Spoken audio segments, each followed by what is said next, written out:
Turning your back on your team just to make a little extra cash sounds pretty harsh, right? Well, that's exactly the kind of heat Dave Stieb had to face. On top of that, people called him combative and claimed he couldn't handle the pressure when it really mattered. After his time with the Blue Jays, Dave Stieb had a short and forgettable run with the Chicago White Sox in 1993. It didn't go well, and it got some people talking about whether he was still loyal to Toronto or just chasing a paycheck. Stieb's personality didn't make things easier either. He was intense, fiery, and didn't back down from a fight. Whether it was umpires, managers, or reporters, Stieb had his fair share of clashes, and that rubbed some people the wrong way. Many think this might have hurt his popularity and even his chances of getting into the Hall of Fame. But personality wasn't the only thing people criticized. Stieb had a reputation for struggling under pressure, and when it came to no-hitters, he seemed almost cursed. 3 times he got so close, only to have the dream shattered in the 9th inning. Some chalk it up to plain bad luck, while others wonder if the pressure got to him. Either way, those near misses have become part of his legacy, adding a layer of mystique to his story. Despite all this, Stieb's talent on the mound is undeniable. In the 1980s, he was one of the most dominant pitchers in the game, with stats that can go toe-to-toe with some of the best. Yet when it came to the Hall of Fame, he didn't get much love. After just 9 years on the ballot, he was out, leaving many fans and analysts frustrated. They argue that his exclusion is a glaring oversight and raises questions about how fair and accurate the voting process really is.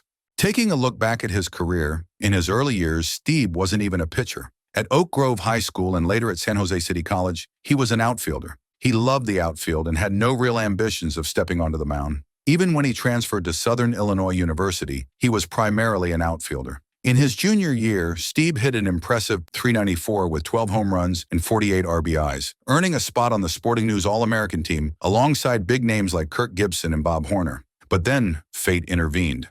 In a varsity game, scouts Bobby Maddock and Al LaMacchia from the Toronto Blue Jays were watching him, hoping to find their next outfield star. Stieb didn't impress as a hitter that day. However, when his team needed someone to pitch, Stieb stepped up and absolutely stunned the scouts. His pitching potential was undeniable, and the Blue Jays drafted him in 1978, not as an outfielder, but as a pitcher. At first, Stieb wasn't thrilled about the switch to pitching. He wanted to stay in the outfield, but the Blue Jays convinced him that pitching was his quickest path to the majors. With just 17 college innings under his belt, mostly in relief, Stieb entered the Blue Jays farm system with barely any experience as a pitcher.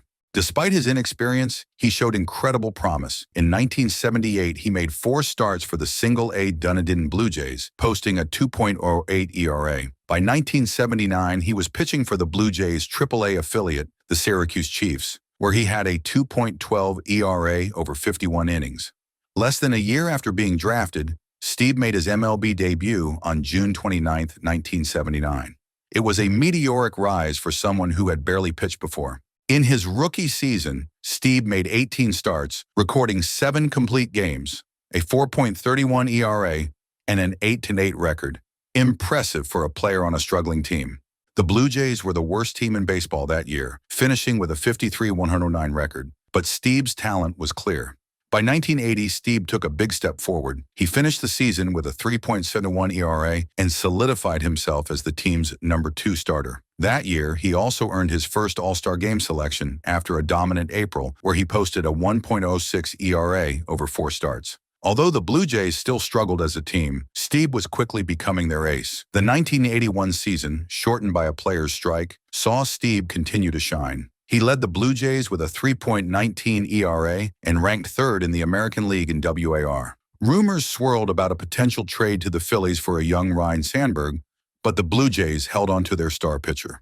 In the early 1980s, Stieb was one of the most reliable pitchers in the game. In 1982, he posted a 3.25 ERA, led the league in complete games, and threw an AL Best 288.1 innings. He earned his first Cy Young Award votes, finishing 4th in the race, and won the Sporting News Pitcher of the Year award. By the end of the season, Stieb signed a 6-year, $5 million deal with the Blue Jays, securing his place as the face of their pitching staff. The following years saw more of the same dominance. In 1983, Stieb finished with a 3.04 ERA and was 2nd in the league in innings pitched. In 1984, he led the majors in innings in WAR, started the All-Star Game, and posted a stellar 2.83 ERA. Yet despite his consistency, Cy Young voters continued to overlook him. He finished 7th in voting that year. In 1985, Stieb helped lead the Blue Jays to their first ever postseason appearance. He posted an AL Best 2.48 ERA and started 3 games in the ALCS against the Kansas City Royals. Although the Blue Jays ultimately lost the series, Stieb's performance cemented his status as one of the best pitchers in baseball. That same year, he signed what was, at the time, one of the most lucrative contracts in the game, a deal that would pay him up to $2.1 million per year by the early 1990s. For all his success, Stieb became infamous for his heartbreaks on the mound. Time and again, he came agonizingly close to pitching a no-hitter, only to see it slip away at the last moment. In 1988, he was 1 strike away from a no-hitter in back-to-back starts, only to have both bids broken up on 2-2 counts by the 27th batter. Then in 1989, he lost a perfect game with 2 outs in the 9th inning. These near misses earned him a reputation as one of the unluckiest pitchers in baseball. Finally, on September 2nd in 1990, Stieb ended the drought. He threw the first no-hitter in Blue Jays history, shutting down the Cleveland Indians in a 3-0 victory. It was a moment of redemption after so many close calls. After an excellent 1990 season, injuries began to take their toll. Shoulder and back problems limited Stieb to just 17 starts over the next 2 seasons. In 1992, he went 4-6 and was left off the Blue Jays' postseason roster as they won their first World Series title. Though he didn't pitch in the playoffs, he was awarded a World Series ring. In 1993, Stieb signed with the Chicago White Sox, but appeared in only 4 games before retiring due to lingering back issues. For most players, that would have been the end of the story. But Stieb wasn't like most players. In 1998, while working as a spring training coach for the Blue Jays, he realized his injuries no longer bothered him when he threw. At 40 years old, he asked for another shot. Against all odds, Stieb made it back to the majors, pitching in 19 games for the Blue Jays and finishing with a 4.83 ERA.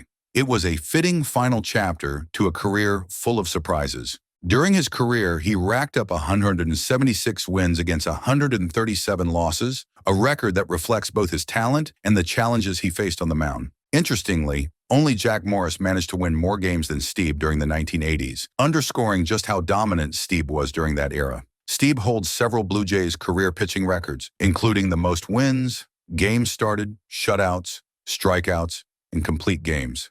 He also represented the team in 7 All-Star games, which remains a franchise record. Those accomplishments highlight just how pivotal he was to Toronto's success during the franchise's early years. But Stieb wasn't just a stats guy. Baseball writer and statistician Bill James once called Stieb the best pitcher of his era, comparing him to Hall of Famer Jim Bunning.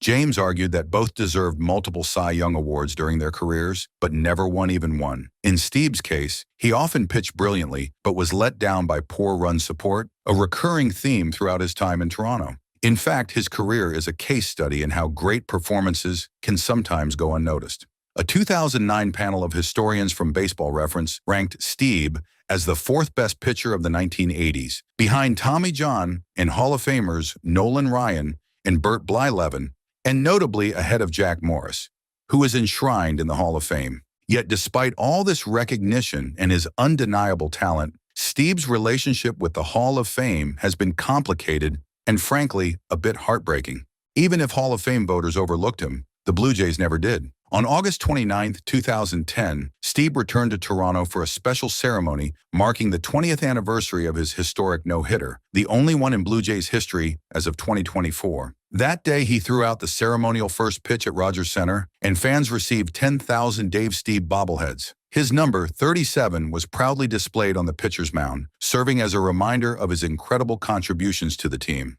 Beyond his achievements on the field, Stieb also authored an autobiography titled Tomorrow I'll Be Perfect in 1986. The title, a nod to his relentless drive and perfectionist streak, captures the essence of Stieb as both a player and a person. Stieb's Hall of Fame journey has been anything but smooth. He became eligible for induction in 2004, but received only 7 votes, far below the threshold needed to stay on the ballot for another year.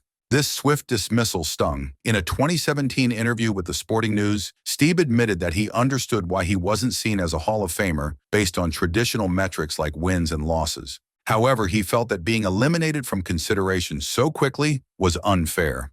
"It's like an insult," he said. "What it told me was, in the voters' minds, I didn't even do anything worth recognizing." Stieb's case has gained traction in recent years, thanks in part to the emergence of advanced analytics. Sabermetrics has shed new light on just how dominant he was in his prime. For example, Stieb led all pitchers of the 1980s in wins above replacement, a statistic that measures a player's overall contribution to their team. He also ranks highly in adjusted ERA plus for that era, showing how well he performed compared to league averages. In 2020, baseball writer Joe Posnanski included Stieb in his list of the 100 best players not in the Hall of Fame. Posnanski describes Stieb as a master at being underrated and underappreciated, pointing out that Stieb's JAWS score, a metric used to evaluate Hall of Fame worthiness, was higher than Dennis Eckersley's.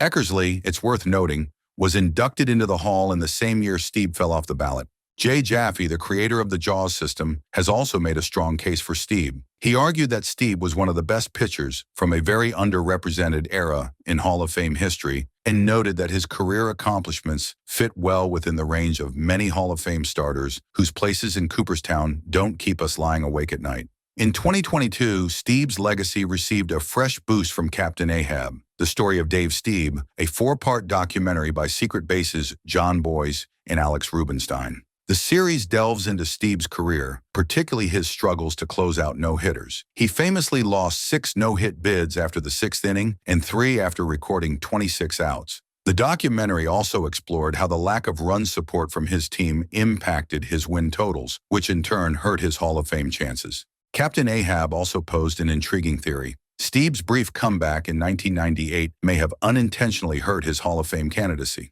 By restarting the 5-year retirement clock required for eligibility, Stieb ensured that voters in 2004 would remember him more for his late career struggles than his dominance in the early 1980s. While he may never don a Hall of Fame plaque, his legacy is secure in the hearts of Blue Jays fans and the annals of baseball history. And that wraps up today's video. If you enjoyed it, don't forget to give it a thumbs up and subscribe to the channel so you never miss out on our latest content. Thanks for watching, and we'll see you next time.